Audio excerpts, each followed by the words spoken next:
Yo, it is Brian here. Today, talking about the San Francisco 49ers in the NFL draft. Exciting time. The draft is finally complete. It was done yesterday. I made a quick reaction video, but want to get a little bit more in depth on pretty much most of the draft picks, the fit that the 49ers do need them for in the particular system. It's exciting. I was excited for the past 3 days. I know the first round, Trey Lance, that was probably the most exciting part of the draft, but getting everybody else from day 2 and 3, not too bad at all, because the fact John Lynch, as we all know, he can find some perfect gems in the late round draft picks. Everybody is useful. Everybody has a chance to start week 1. So far, the 49ers have done a great job on integrating low draft picks, I guess you want to call it. I don't know if you want to call them outcasts, but guys that didn't really get the biggest opportunity in the early rounds of the draft. We've seen a lot of great examples in our team right now. George Kittle, all-pro tight end, he was a 5th round draft pick. Dre Greenlaw, he was also a 5th round draft pick. A lot of guys that were able to perform well being late round draft picks. You got a credit to Kyle Shanahan and Robert Saleh then,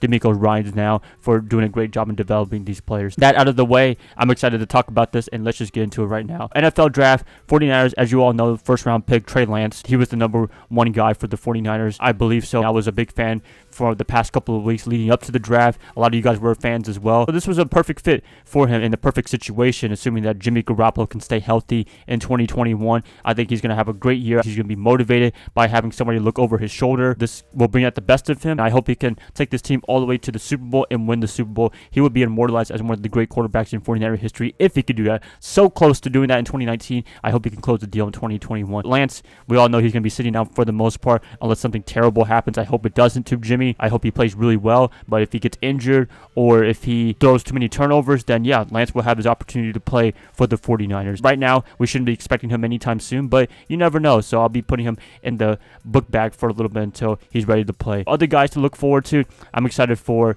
Banks. 49ers went to the bank to get Banks from Notre Dame. Some people said that was a reach. I thought that was kind of okay because of the fact we kind of need offensive line help. I mean, some people say that was our biggest need, but I thought defensive back was still our biggest need because we didn't draft one last year in 2020. Looking at it, 49ers, they could use better positions in the interior line. I do not blame them at all for picking Banks with the 2nd round pick. That's not too bad at all. That deserves a lot of high praise, a lot of props for him. And plus, he's a native Californian. I think he's from Alameda, if I can recall. Perfect for him to go home and play well for the 49ers. Also, he played Notre Dame with Mike McGlinchey. I don't know if they played together, but he played in the same school, so that's cool right there. Other draft picks, Trey Sermon, another Trey, Ohio State. This is probably the guy that I'm excited the most outside of Trey Lance to play some football. At first, when they traded up to get him, I was like, why are they drafting a running back in the first place? They have so many great ones right now.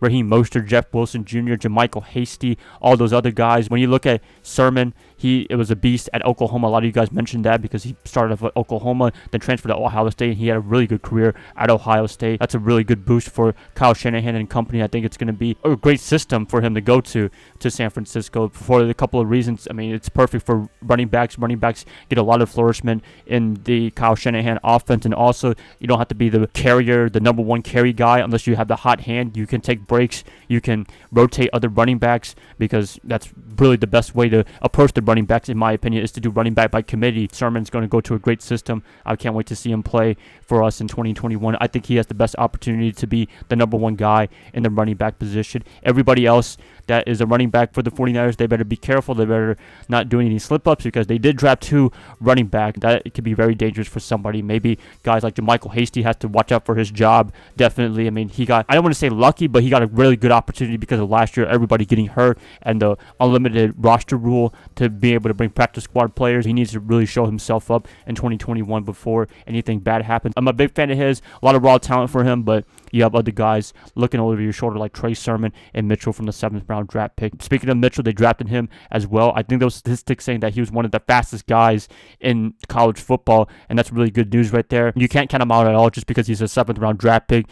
As you all know, John Lynch and Bobby Turner, they can make any running back and make him look amazing. If he performs really well, I wouldn't be surprised at all. If I'm looking at the running backs for the 49ers, I think they're going to keep around 3 or 4 plus Kyle Juszczyk. Everybody has an opportunity to perform really well and make the roster and hopefully have a great career with the 49ers. Running backs out the way.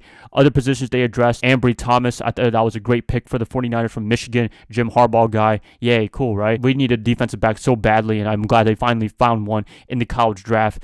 we needed one so badly because of the fact that we don't know this situation for Jason Verrett, Emmanuel Mosley, and all these other guys that are going to be potentially gone next year in 2022. That is a really big concern for the 49ers, and they might as well get somebody that has a lot of potential, that could be great, that's on a rookie deal as well. I think that's what they were looking forward to in this particular whole draft, was just guys that can plug in, play really well, and be on a rookie deal for the next 3 or 4 years. A lot of guys to look forward to, and I'm excited for that. Some other guys that got drafted, a couple of offensive linemen. Try to pronounce his name, Demondre Lenore. Yes, that's very difficult to say. He's a cornerback, but he should be able to have competition with the cornerback position. Jalen Moore from Western Michigan, another offensive lineman. He can give a lot of competition as well to Daniel Brunskill and Langston Tomlinson. He's an offensive guard. And Talona Hofana, I'm sorry, these names are really difficult to say. He is a defensive back, maybe Jaquiski Tart. His situation is unknown, a lot of injuries and what have you, so there's a lot of uncertainty there. Marcel Harris,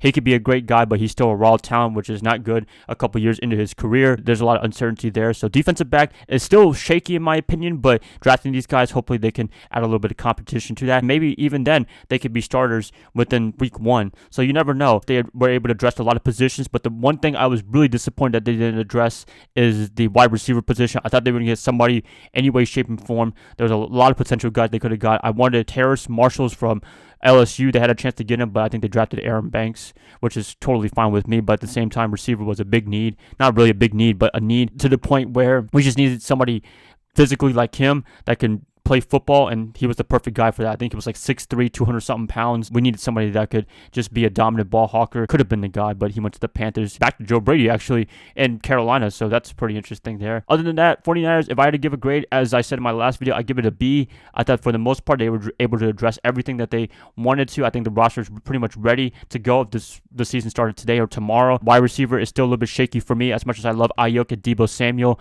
Can they stay healthy? That's the biggest question for me, in my opinion. That's pretty much it, you guys. Please let me know what you guys think about the NFL draft and your honest opinion about it. Grades, anything like that, please let me know in the comments below. Like and subscribe, do all that cool stuff, and I'll be catching you guys up on Wednesday. I hope you guys have a great rest of your week, great rest of your Sunday. Bye, guys. Love y'all. Go Niners all day.